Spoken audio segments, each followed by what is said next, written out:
ओम शांति।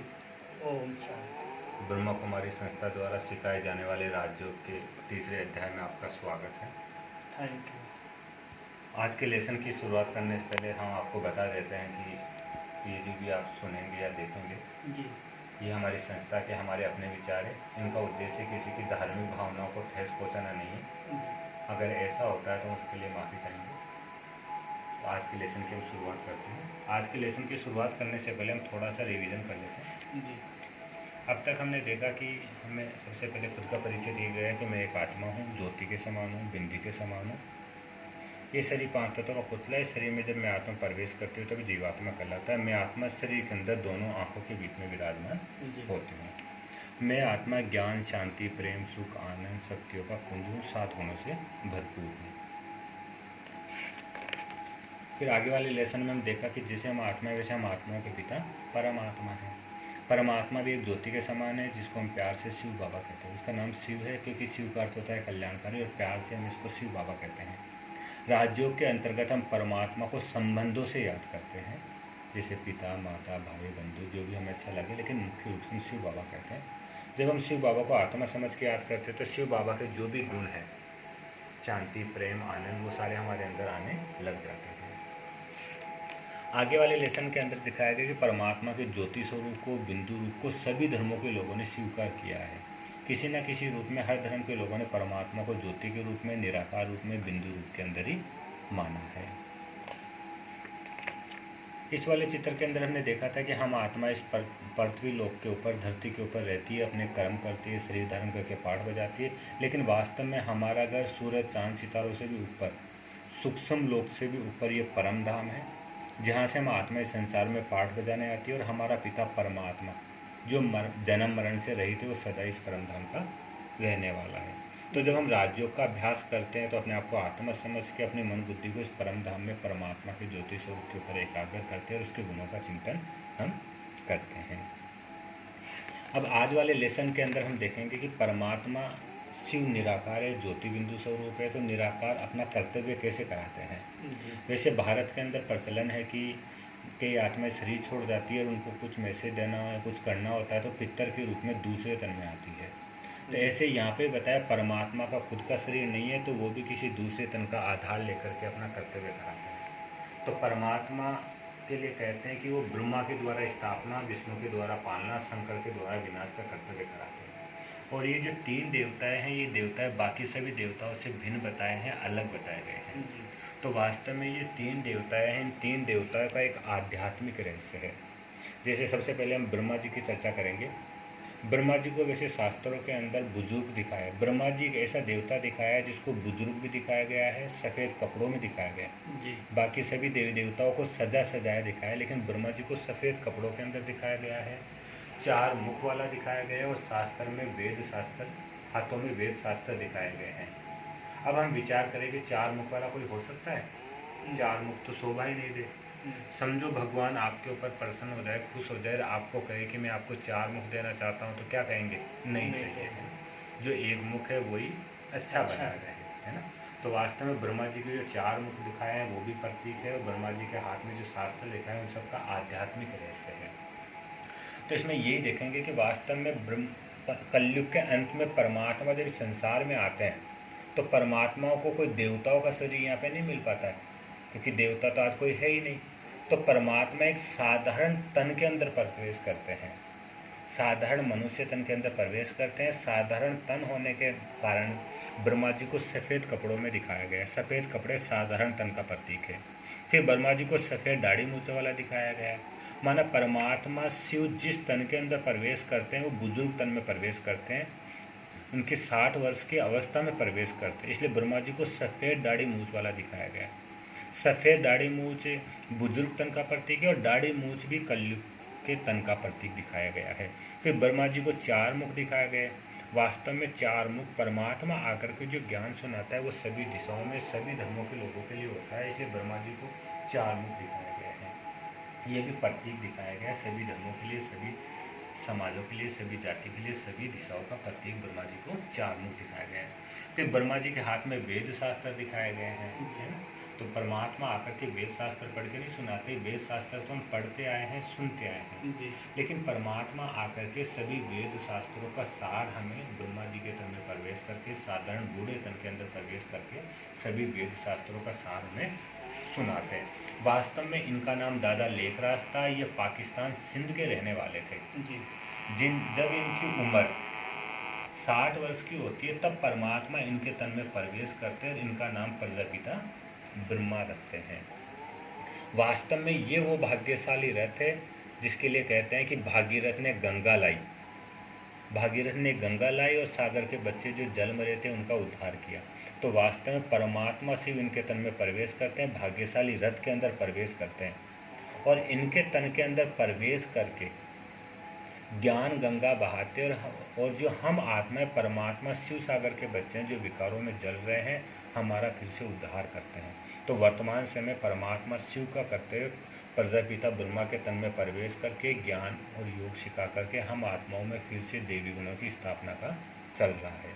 ऐसे दूसरा देवता शंकर जी बताते हैं और शंकर जी के लिए बताते हैं कि शंकर जी को एक तो बिना कपड़ों के बताते हैं, दूसरा हमेशा तपस्या में बैठा हुआ बताते हैं, तीसरा जब उनकी तीसरी आँख खुलती है तो विनाश होता हुआ बताते हैं, चौथा उनके गले में सांप की माला बताते हैं, पांचवा उनके सिर में गंगा बहती हुई बताते हैं, तो और छठा उनके मस्तक पर चंद्रमा का तिलक भी बताते हैं। तो वास्तव में शंकर जी कौन है? इसमें बताया गया है कि शंकर जी भी वास्तव में हमारी तपस्या का प्रतीक है। सबसे पहले विशेषता बताया कि शंकर जी को बिना कपड़ों के बताया, तो परमात्मा आकर के सबसे पहले हमें यही ज्ञान देते हैं कि अपने आप को आत्मा समझो, इस शरीर के भान को भूलो। तो शरीर के भान को भूलने का प्रतीक यहाँ पे शंकर जी को बिना कपड़ों के अंदर बताया गया है। फिर कहते हैं कि शंकर जी की तीसरी आँख खुली तो विनाश हुई। माना जब हमें अपने आत्मिक स्मृति का अनुभव होता है, आत्मा का ज्ञान होता है, तो धीरे धीरे हमारी बुराई का विनाश होने लग जाता है। फिर अगली बात बताते हैं शंकर जी की जटाओं से गंगा बहती बताते हैं, है ना। तो वास्तव में ये पानी की गंगा की बात नहीं है, पानी की गंगा तो हिमालय से बहती है, बर्फ पिघलता है और गंगा बहती है। ये ज्ञान गंगा की बात है, क्योंकि पानी को तो वैसे भी जटाओं में नहीं बांधा जा सकता। तो ये ज्ञान गंगा की बात है। और ज्ञान कहाँ रहता है? बुद्धि के अंदर रहता है। बुद्धि कहाँ? इन जटाओं के अंदर। तो वास्तव में ये ज्ञान गंगा की बात है। हमारी जटाओं से माना हमारी बुद्धि से जब ज्ञान गंगा बहती है तो हमें हमारे मस्तक के ऊपर चंद्रमा का तिलक आ जाता है, माना हमारा मस्तक, हमारा मन बुद्धि शीतल हो जाता है। फिर अगली बताया कि शंकर जी के गले में सांप की माला दिखाई है।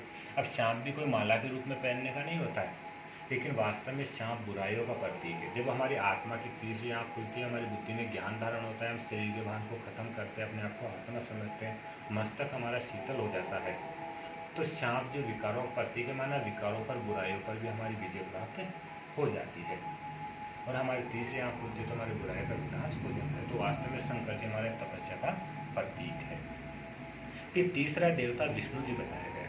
वास्तव में विष्णु जी का भी एक आध्यात्मिक रहस्य है। देखो, बाकी सभी देवताएं 2 हाथ वाले बताए हैं, श्री कृष्ण, श्री राम, राधा, है ना, सीता जी, लेकिन विष्णु जी को 4 हाथ दिखाए। तो वास्तव में विष्णु जी भी सत्य की दुनिया का प्रतीक है।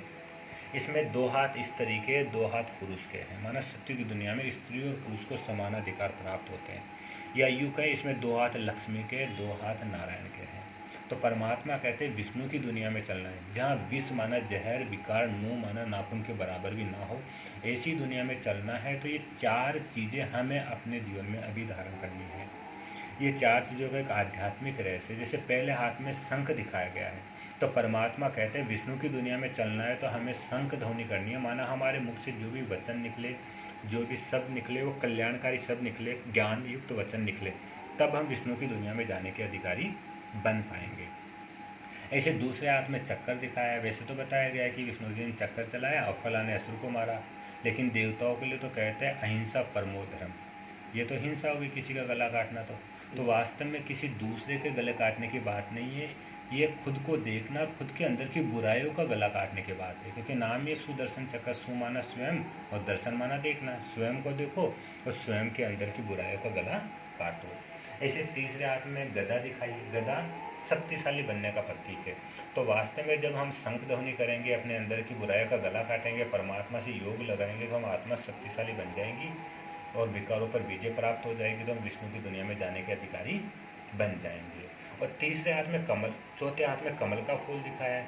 कमल का फूल प्रतीक है कि इस कलयुगी दुनिया में रहते हुए, घर गृहस्थ में रहते हुए अपने जीवन को विकारों से दूर बना कर रखें, विकारों पर विजय हम प्राप्त करें। ये कमल का फूल हमें शिक्षा देता है, क्योंकि कमल का फूल कीचड़ में खिलता है, लेकिन कीचड़ की एक भी बूंद कमल के फूल के ऊपर टिक नहीं पाती है। तो ऐसे वर्तमान समय परमात्मा ब्रह्म साधारण बूढ़े तन में प्रवेश करके, जिनका नाम प्रजापिता ब्रह्मा रखते हैं, उनमें प्रवेश करके हमें ज्ञान योग सिखा करके हमारे अंदर देवी गुणों की स्थापना करते हैं, हमें तपस्वी मूर्त बना करके हमारे विकारों का विनाश कराते हैं, और हमें ज्ञान का संग, ज्ञान का चक्कर, ज्ञान की गदा, ज्ञान का कमल दे करके हमें विष्णु की दुनिया में चलने का अधिकारी बनाते हैं। तो वर्तमान समय परमात्मा का ये कर्तव्य एक साथ चल रहा है, स्थापना, विनाश और पालना का कर्तव्य अभी चल रहा है। इसके साथ साथ एक छोटा सा लेसन है, वो भी आज हम देख लेते हैं।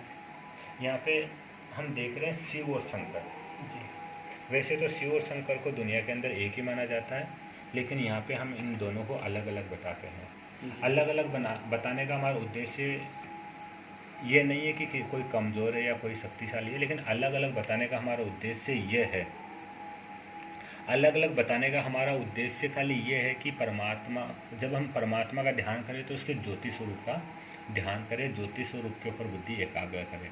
तो दोनों में अंतर क्या है वो यहाँ पे दिखाया गया है। दोनों में अंतर ये कि एक तो पहले तो दोनों के रूप में ही अंतर है, एक निराकार है, एक शरीरधारी है। दूसरा अंतर है कि एक परम आत्मा है और एक देव आत्मा है जी। क्योंकि सबसे पहले हमने देखा था कि किसी भी शरीरधारी को हम परमात्मा नहीं कह सकते, है ना, उसको देव आत्मा कह सकते हैं। तो एक परम आत्मा है, एक देव आत्मा है। तीसरा अंतर, एक सर्व आत्माओं के पिता है, परमात्मा तो सभी के पिता है। और शंकर जी को 2 बच्चों का पिता बताते हैं, गणेश और कार्तिकेय। फिर अगला अंतर है, परमात्मा परम धाम के रहने वाले हैं और शंकर जी का निवास स्थान ज्ञान के हिसाब से सूक्ष्म वतन में बीच वाली दुनिया में बताया गया है, और भक्ति के हिसाब से कैलाश पर्वत के ऊपर बताया गया है। अगला अंतर बताया गया है कि परमात्मा शिव का नाम कल्याणकारी और शंकर के द्वारा विनाश का करते हुए बताया गया है। तो ऐसे दोनों भी अलग अलग है ना। अब अलग अलग का मतलब ये नहीं कि शंकर जी कुछ भी नहीं, शंकर जी भी हमारे देवताओं में सबसे बड़े देवता है, इनका भी बहुत मान है, बहुत रिस्पेक्ट है, पूजनीय है। लेकिन जैसे एक होता है ना, अपने गांव में जितने भी बुजुर्ग लोग हैं, अपने गांव में, मोहल्ले में, कॉलोनी में जितने बुजुर्ग लोग हैं, वो सब हमारे लिए माननीय होते हैं। वो हमें मिलते तो उनको नमस्कार भी करते हैं, होली दिवाली बार त्यौहार उनके चरण भी छुएंगे, आशीर्वाद भी लेंगे। लेकिन ये सब कुछ करते हुए हमें पता होता है कि हमें जो वर्षा मिलना है, प्रॉपर्टी मिलनी है, हमारे पिता से ही मिलनी है ना। तो ऐसे जो भी देव आत्माएं हैं, महान आत्माएं, उनका हमें नमन भी करना है, उनकी पूजा भी करनी है, जैसे भी हम करते हैं करना है। लेकिन जब याद करने की बात आती है, योग लगाने की बात आती है, ध्यान करने की बात आती है, तो हमें परमात्मा के ज्योति स्वरूप के ऊपर ध्यान करना है।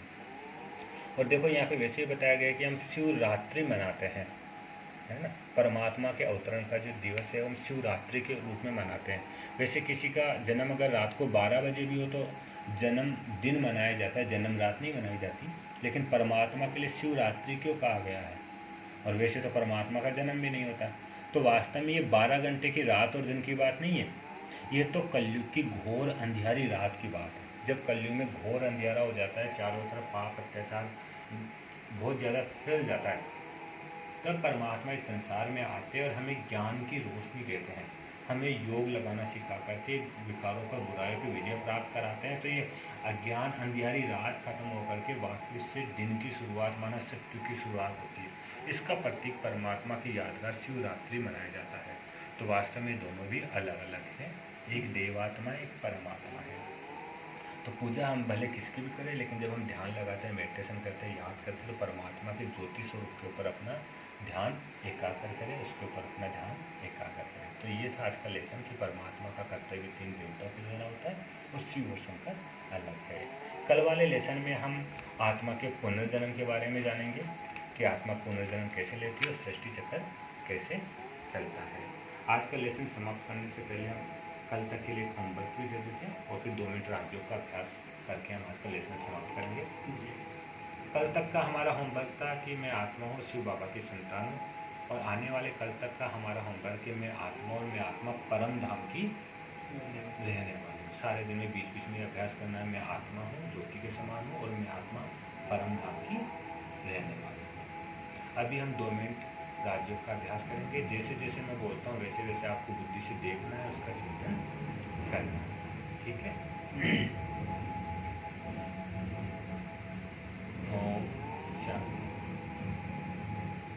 मैं एक आत्मा हूँ। मैं आत्मा मस्तक के बीच चमकता सितारा हूँ। इस शरीर से अलग एक चैतन्य शक्ति हूँ। मैं आत्मा ऊपर परम धाम की रहने वाली हूँ। और अब मैं मन बुद्धि से अपने घर जाती हूँ। इस शरीर से ऊपर मैं इस मकान को देख रही हूँ। इस मकान से भी ऊपर काले बादलों को देख रही हूँ। काले बादलों से भी ऊपर नीले आकाश को मैं आत्मा देख रही हूँ। मैं मन बुद्धि से नीले आकाश में चांद सितारों को देख रही हूँ। चांद सितारों से भी ऊपर सूक्ष्म लोक से भी ऊपर मैं मन बुद्धि से परम धाम को देख रही हूँ, जहाँ पर चारों तरफ लाल सुनहरे रंग का प्रकाश ही प्रकाश है, जहाँ पर चारों तरफ शांति ही शांति है। इस परम धाम की मैं आत्मा रहने वाली हूँ। और इस परम धाम में मैं अपने पिता शिव बाबा को भी देख रही हूँ, जगमगाती ज्योति के रूप में। और मन ही मन में शिव बाबा से बातें भी कर रही हूँ। बाबा, संकल्पों से मैं शिव बाबा से बात कर रही हूँ। और मीठे पिता, आप कितने अच्छे हो बाबा, जो आपने मुझे अपना परिचय दे दिया, अपने कर्तव्य के बारे में बता दिया। बाबा, बाबा आप अभी वर्तमान समय एक साधारण बूढ़े तन में प्रवेश करके उनका नाम प्रजापिता ब्रह्मा रख के फिर से हमें ज्ञान योग सिखा रहे हो। हमारी आत्मा का तीसरा नेत्र खोल के हमारी बुराइयों का विनाश करा रहे हो बाबा। और आने वाली विष्णु की दुनिया में ले चलने के लिए ज्ञान का संग, ज्ञान का चक्कर देकर शक्तिशाली बना रहे हो। कमल पुष्प समान बुराइयों से न्यारा और प्यारा बना रहे हो। आपका बहुत बहुत धन्यवाद बाबा। अब तो मैं आत्मा रोज आपका ज्ञान सुनकर अपने जीवन में देवी गुणों की धारणा करूं और रोज आपको याद करूं। बस मैं आत्मा परमात्मा से बातें करके फिर से नीचे उतर रही हूँ। लाल प्रकाश की दुनिया से नीचे, चांद सितारों से नीचे, नीले आकाश से भी नीचे, काले बादलों से भी नीचे, इस मकान के अंदर फिर से इस मस्तक में विराजमान होती हूँ। मैं आत्मा हूँ। मैं शांति धाम की रहने वाली आत्मा हूँ। परम धाम की रहने वाली आत्मा हूँ। ओम शांति।